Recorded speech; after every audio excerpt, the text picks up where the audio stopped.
नमस्कार। स्वागत है आपका एग्ज़ाम सार में। आज है 19 मई 2022 और 19 मई 2022 की जितनी भी महत्वपूर्ण न्यूज़ हैं उन सबको हम क्वेश्चंस के रूप में कवर करेंगे। अगर आप हमारे चैनल पर नए हैं तो चैनल को सब्सक्राइब करें, बेल आइकन को ज़रूर प्रेस करें ताकि जब भी कोई नया वीडियो आए तो आप तक नोटिफिकेशन पहुंच जाए। वीडियो को लाइक करें और अपने फ्रेंड्स के साथ शेयर भी करें। जैसा कि आपको पता है कि हम अपने वीडियो की शुरुआत करते हैं आज के सवाल के साथ, तो शुरुआत करते हैं वैसे ही आज के सवाल के साथ। और आज का सवाल है, वैश्विक जोखिम रिपोर्ट कौन सी संस्था जारी करती है? तो ऑप्शन 1 है विश्व आर्थिक मंच, ऑप्शन 2 है विश्व बैंक, ऑप्शन 3 IMF और ऑप्शन 4 है संयुक्त राष्ट्र संघ। तो इसका सही जवाब आपको देना है कमेंट बॉक्स में और हम इसका सही जवाब बताएंगे वीडियो के अंत में। तब तक आप इसका आंसर दीजिए कमेंट बॉक्स में। चलिए शुरुआत करते हैं आज के करंट अफेयर्स के साथ। और आज के करंट अफेयर्स का पहला सवाल, हाल ही में रामगढ़ विषधारी अभयारण्य टाइगर रिजर्व घोषित किया गया है और आपको बताना है कि ये किस राज्य में स्थित है। ऑप्शन 1 है राजस्थान, ऑप्शन 2 है मध्य प्रदेश, ऑप्शन 3 है गुजरात और ऑप्शन 4 है छत्तीसगढ़।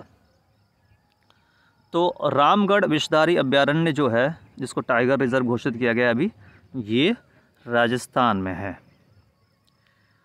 तो रामगढ़ विषधारी अभयारण्य है राजस्थान में, ये आपको बता ही दिया गया है। और राजस्थान का ये चौथा टाइगर रिजर्व है। इसका मतलब कुछ और भी टाइगर रिजर्व है, इसका नाम आपको पता होना चाहिए कि कई बार ये परीक्षा में पूछे जाते हैं कि सरिस्का टाइगर रिजर्व कहाँ है, तो ये राजस्थान में है। रणथंभौर कहाँ है, तो ये भी राजस्थान में है। और मुकंदरा भी राजस्थान में है। और रामगढ़ विषधारी आपको याद रखना है कि ये भी राजस्थान में है। ये भारत का 52वां टाइगर रिजर्व बना है। और 2019 में जो स्टेटस ऑफ टाइगर रिपोर्ट आई थी, जिसमें काउंट किया जाता है टाइगर को, बाघों को, तो उनकी संख्या 2019 में थी 2967। ये भी कुछ परीक्षाओं में सवाल पूछा गया है बाघों की संख्या। चलिए बढ़ते हैं आज के अगले सवाल की ओर। आज का सवाल क्वेश्चन नंबर 2, हाल ही में राष्ट्रीय डेंगू दिवस मनाया गया। ऑप्शन 1 12 मई, ऑप्शन 2 14 मई, ऑप्शन 3 16 मई, ऑप्शन 4 18 मई। तो राष्ट्रीय डेंगू दिवस मनाया गया है 16 मई को। तो इसका सही उत्तर है 16 मई।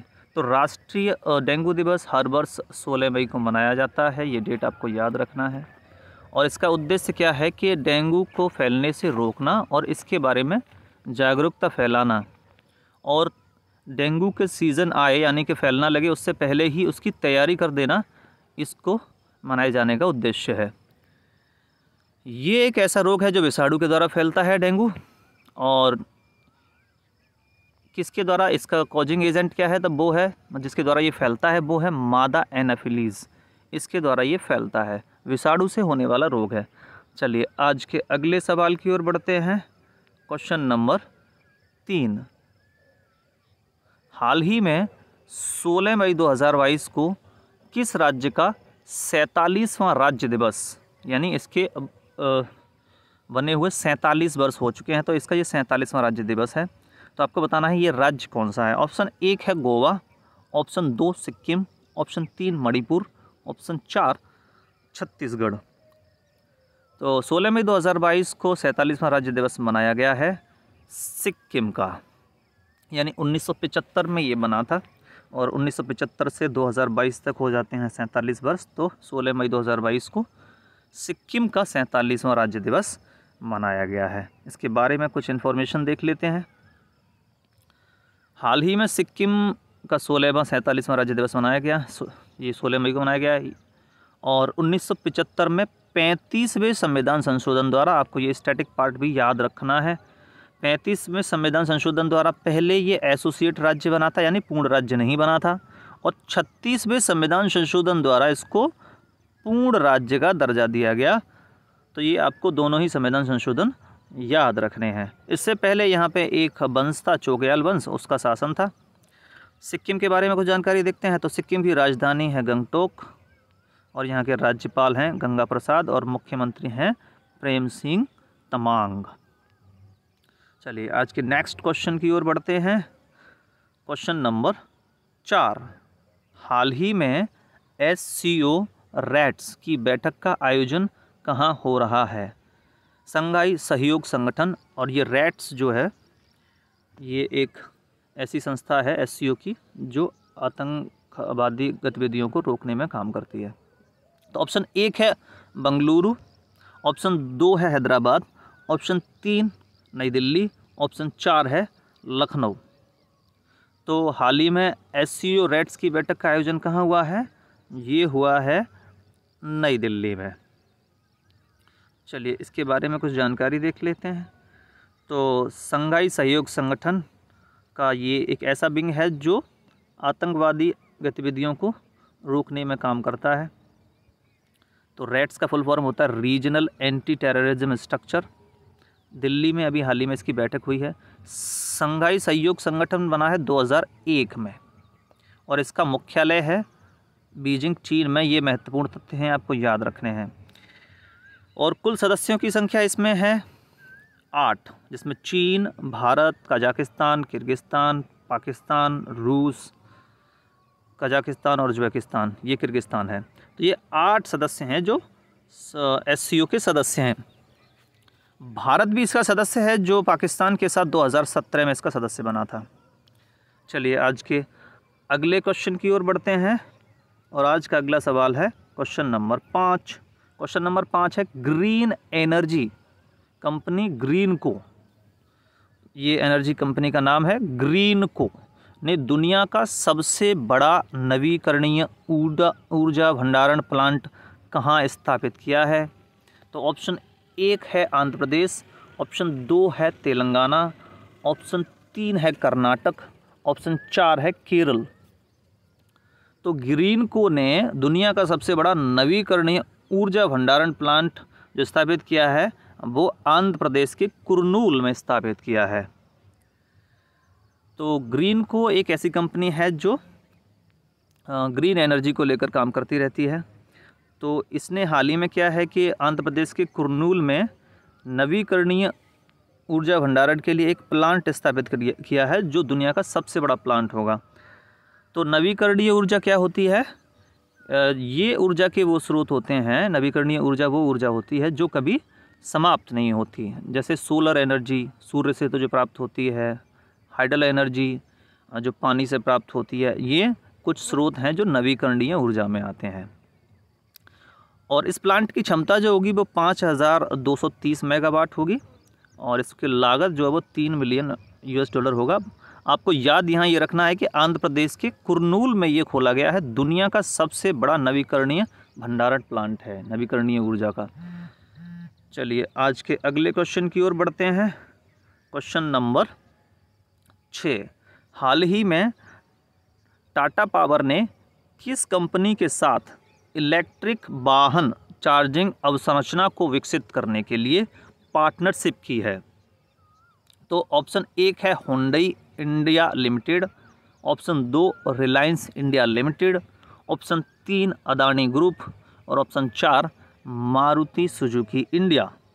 तो टाटा पावर ने इलेक्ट्रिक वाहनों के लिए चार्जिंग स्टेशंस लगाने के लिए हुंडई इंडिया लिमिटेड के साथ पार्टनरशिप की है। तो इसका ऑप्शन नंबर 1 सही उत्तर है। चलिए इसके बारे में कुछ जानकारी देख लेते हैं। तो टाटा पावर ने हुंडई मोटर इंडिया के साथ पार्टनरशिप की है। ये क्या करेंगे इस पार्टनरशिप के बाद? तो इलेक्ट्रिक वाहनों के लिए चार्जिंग स्टेशंस अलग अलग राज्यों में ये लगाए जाएंगे और इनसे क्या होगा कि जो इलेक्ट्रिक व्हीकल्स हैं उनको अलग अलग चार्जिंग स्टेशंस पे चार्ज किया जा सकेगा। भारत के विभिन्न राज्यों में इनको लगाया जाएगा। चलिए नेक्स्ट क्वेश्चन की ओर बढ़ते हैं। आज का अगला सवाल यानी क्वेश्चन नंबर 7, एलिजाबेथ वॉर्न किस देश की दूसरी महिला प्रधानमंत्री बनी है? ऑप्शन 1 है France, option 2 Germany, option 3 Britain, option 4 Finland.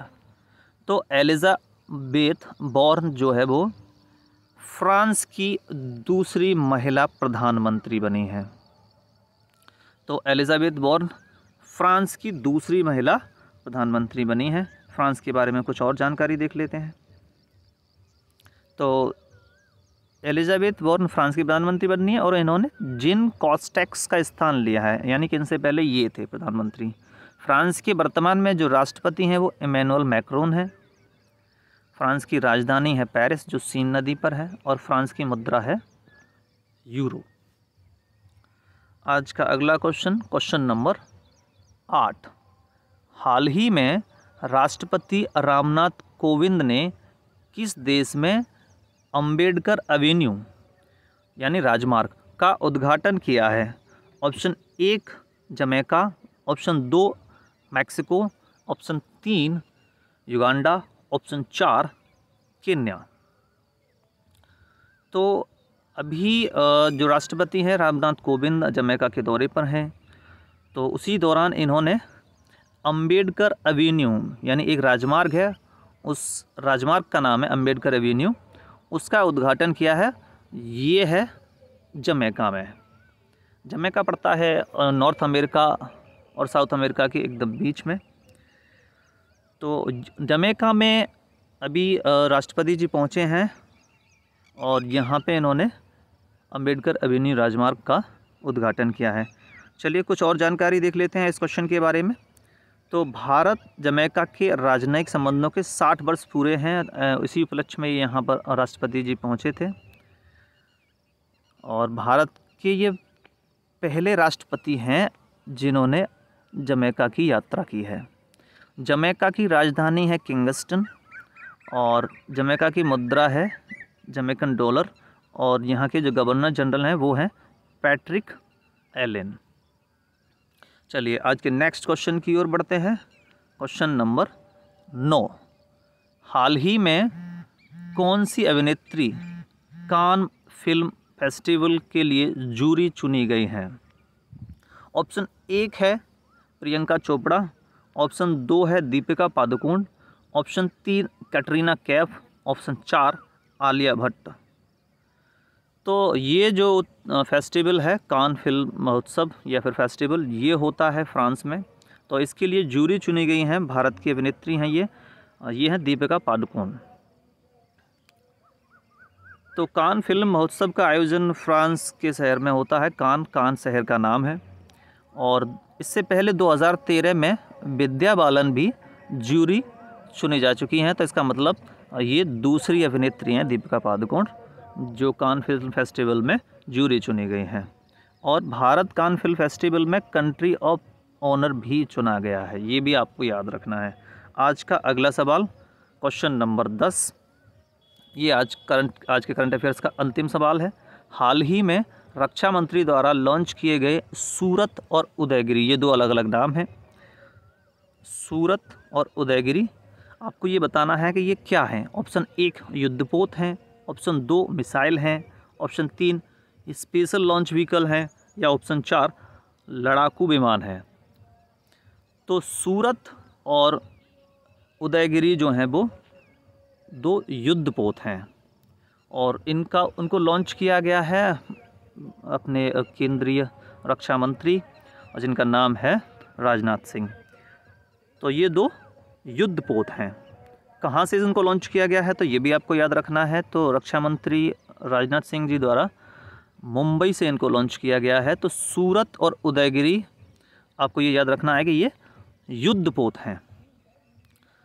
तो ये था आज का अंतिम सवाल और अभी आपको हम इसके अंत में वीडियो के अंत में बताएंगे कि आपसे जो शुरुआत में सवाल पूछा गया था आज का सवाल, उसका सही उत्तर क्या है। तो वैश्विक जोखिम रिपोर्ट कौन सी संस्था जारी करती है? तो विश्व आर्थिक मंच, विश्व बैंक, IMF या संयुक्त राष्ट्र संघ। तो इसका सही उत्तर है विश्व आर्थिक मंच। तो विश्व आर्थिक मंच का जो स्थापना है वो 1971 में हुआ है और इसका जो हेडक्वार्टर है वो स्विट्ज़रलैंड में है। आज के वीडियो में इतना ही।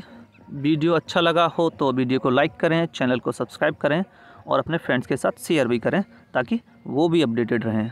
अगर आप इन क्वेश्चंस का PDF भी चाहते हैं तो इसका लिंक आपको वीडियो के डिस्क्रिप्शन में मिल जाएगा। वहाँ से आप हमारे टेलीग्राम चैनल एग्ज़ाम सार से जाकर इसको डाउनलोड कर सकते हैं। Thank you.